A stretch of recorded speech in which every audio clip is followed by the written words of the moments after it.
watching a kid who can't shoot fall in love with. What's good? Back again with another one. And today, listen to this. We're breaking down Kwame Brown's unfiltered take on Bronny James. So let's jump right into this clip. I'm watching a kid who can't shoot fall in love with shooting threes. He's falling in love with shooting threes. For what? Why are you shooting so many threes when you can't shoot? Nobody's respecting your three-point ability. And why isn't J.J. Redick snatching him out the game and giving him an earful and say, run for layups? Bronny is not getting treated like a normal rookie last year and a now second-year player. For those of you who whine and cry in the chat because somebody is saying something about a 21-year-old professional that y'all want to treat like a baby because of his daddy and his name, and y'all want to fake like this is about black power, when y'all have no problem destroying Anthony Bennett, Kwame Brown, Russell Westbrook, Oliver Candy, and anybody else not named LeBron and Bronny. So save all that somebody's hating, save all that somebody's jealous, save all that crap. This guy is a summer league player at best. What is Bronny going to do during the season? What position is he going to play? I just don't get it. This kid does not. Let's get into Bronny James and what I saw. What I saw is a kid that needs to get away from his father. I saw a kid that needs to get away from his father and actually be around young players and actually give it a real shot around people that's going to be able to judge him based on him being a young player. And Bronny, what I think your problem is psychological. Because you knew you weren't prepared for the league, and because of whatever pressure you want to claim that it's your daddy, it's not about his daddy. He plays well in summer league. He plays well in environments where he feels comfortable. He does not feel comfortable in the Lakers gym. All of a sudden, a kid that can shoot good in practice, that can shoot good in summer league, when he goes to LA, all of a sudden he can't hit the broadside of a barn. This is psychological with him.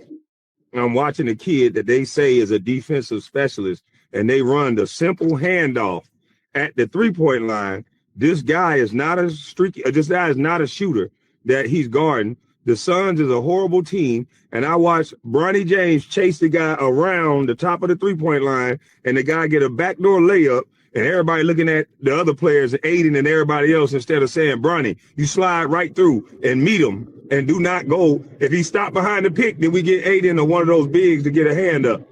But you go through the pick. You don't go around and let a guy get a layup.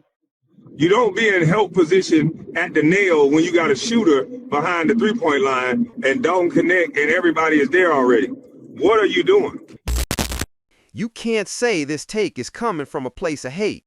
This is about growth, comfort zones, and real accountability at the highest level. And listen, that spotlight hits different. Sometimes tough love is exactly what forces players to level up and move forward. For people that are saying that he's a defensive specialist, you can't go all the way down to the free throw line with these pros. You can't do that. It's ball you man. You either one pass away, two passes away. If it ain't Kyle Korver or one of these catch lights out shooters, then you slide through and you trust that your big gonna get a hand up. So for those of you who whine and cry in the chat because somebody is saying something about a 21-year-old professional that y'all want to treat like a baby because of his daddy and his name, and y'all want to fake like this is about black power, when y'all have no problem destroying Anthony Bennett, Kwame Brown, Russell Westbrook, Oliver Candy, and anybody else not named LeBron and Bronny. So save all that somebody's hating, save all that somebody's jealous, save all that crap. 12 shots for a kid that's not going to shoot like that in the game, that's terrible. Bronny James got to work on being able to hit an open shot, not dribbling the ball like he's some type of hot shot guard, because that's not what he's going to do when he's playing with the starters. When he's playing with the starters, if he ever plays with the starters, he's going to be an in the corner catch and shoot player or out at the wing catch and shoot player. I don't know why, because he can't seem to shoot, but What he needs to do is get away from his father, work on running the floor. You are young. Run for layups. If Bronny run for layups, then it would make the game easier for him. But for whatever reason, I guess because he's standing there and shoot threes with his daddy in practice all day, and there's nobody in the stands. So he's going to make threes in practice. He ain't no goddamn 3D player. Kwame Brown's criticism of Bronny James centers on basketball fundamentals, development, and accountability rather than personal attacks. He argues that Bronny is forcing an identity that does not match his current skill set, especially by relying heavily on three-point shooting, despite defenders clearly not respecting that shot. Brown believes real growth comes from simplifying the game, cutting hard, attacking the rim, running in transition, and earning easy baskets instead of settling for contested jumpers.